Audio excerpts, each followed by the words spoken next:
আজকে আমি সিম্পল ইন্টারেস্টের আর কি টাইপ 4 করে দেখাবো। তার মানে এর আগে 3টে টাইপ আমি দেখিয়েছি। আশা করছি তোমরা সেই 3টে টাইপ বুঝতে পেরেছো এবং 3টে টাইপ বুঝতে পেরেছো এবং এগুলো সবগুলোই পরীক্ষায় আসে। আজকে আমি টাইপ 4 দেখাবো। তো চলো টাইপ 4 পড়ি। অঙ্কটা দেখে অনেকটা বড় মনে হচ্ছে, অনেক বড় দেখলে পরীক্ষা হলে মনে হবে যে কত সময় লাগবে, কিন্তু না, খুব কম সময়ের মধ্যে এই অঙ্কটা তুমি করে আসতে পারবে। চলো দেখাই কি বলছে। অঙ্কটা প্রথমে পড়ি। হ্যাঁ, a person borrows rupees 5,000 for 2 years at 4% per annum simple interest. একজন মানুষ যিনি 5,000 টাকা 2 বছরের জন্য 4% হারে ধার দিয়েছেন। হ্যাঁ,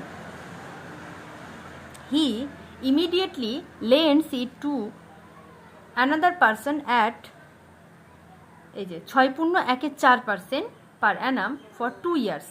ঠিক আছে, সরি, ধার নিয়েছিলেন। বরোস মানে ধার নেওয়া আর লেন্স মানে ধার দেওয়া। ঠিক আছে, উনি নিজে, দেখো অঙ্কটা কী বলছে, নিজে 2 বছরের জন্য 4% হারে উনি ধার নিলেন কারো কাছ থেকে, দিয়ে সঙ্গে সঙ্গে উনি 6.14% হারে উনি আরেকজনকে ধার দিচ্ছেন।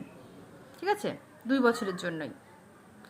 Find his gain in the transaction per ইয়ার।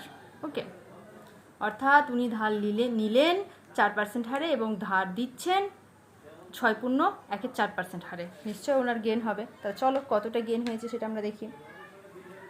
তাহলে আমরা এই ম্যাথে কি করব, আমি কিছু না, প্রথমে দেখবো এক্সট্রা রেট কতটা হচ্ছে। হ্যাঁ, এক্সট্রা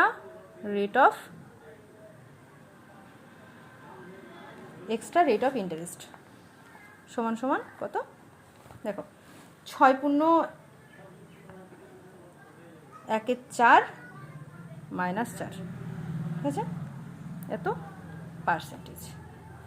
6 এটাকে দেখো 4/6 = 24 আর একে 25, 25/4, তাহলে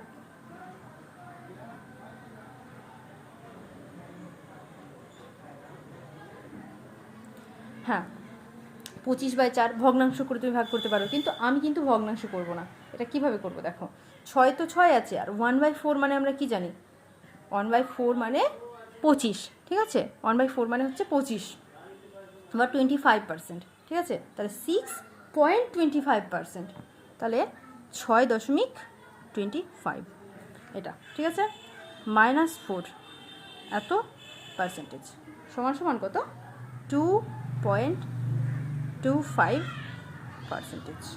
ওকে, তাহলে এক্সট্রা রেট অফ ইন্টারেস্ট পেয়ে গেছি, মানে এটা 1 ইয়ারের রেট অফ ইন্টারেস্ট উনি এত পাবেন। ঠিক আছে, মানে এক্সট্রা রেট অফ ইন্টারেস্ট এটা। ঠিক আছে, এবার তার মানে কী বলতে চাইছে দেখো,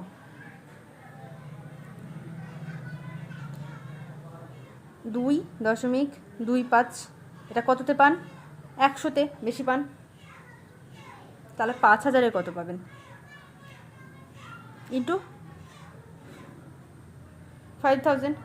ব্যাপারটা কিন্তু কত বছরের বলেছে, 1 বছরেরই কাউন্ট করতে বলেছে, ট্রানজাকশান পার ইয়ার বলেছে কিন্তু। হ্যাঁ, মনে রাখবে এই যে পুরো ব্যাপারটা কিন্তু তোমাকে 2 বছরের বলেছিল। হ্যাঁ, কিন্তু মানে প্রশ্নে গিয়ে বলছে 1 বছরের জন্য, সেটা মনে রাখবে। সো 1 বছরের জন্য বলেছে যখন, তখন আমার কোনো সমস্যা নেই, 2 বছর বললে আমি 2 গুণ করে দিতাম। তো চলো কাটাকাটি করি।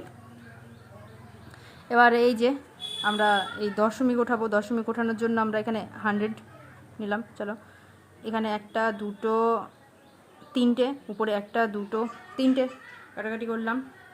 এবার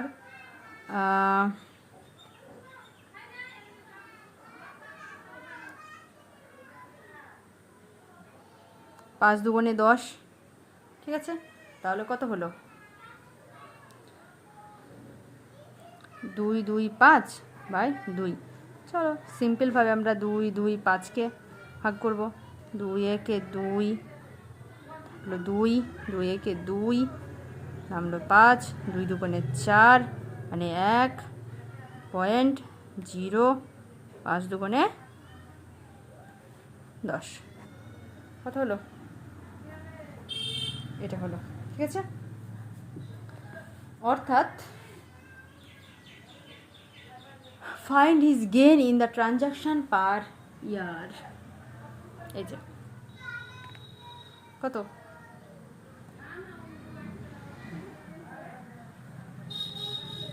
এত টাকা। ঠিক আছে, এটাই উত্তর। ওকে, কঠিন লাগলো? অঙ্কটা তোমরা লিখে নিতে পারো, অ্যান্ড লিখে নিয়ে সলিউশনটা করে নিতে পারো নিজেদের মতো করে একবার, তাহলে ক্লিয়ার হয়ে যাবে। পরীক্ষায় এটাও একটা পরীক্ষা এসেছিলো, আমি সেখান থেকেই প্রশ্নটা আর কি নিয়েছি। চলো ভালো থেকো, এরপরে নেক্সট ভিডিওতে টাইপ 5 দেখাবো।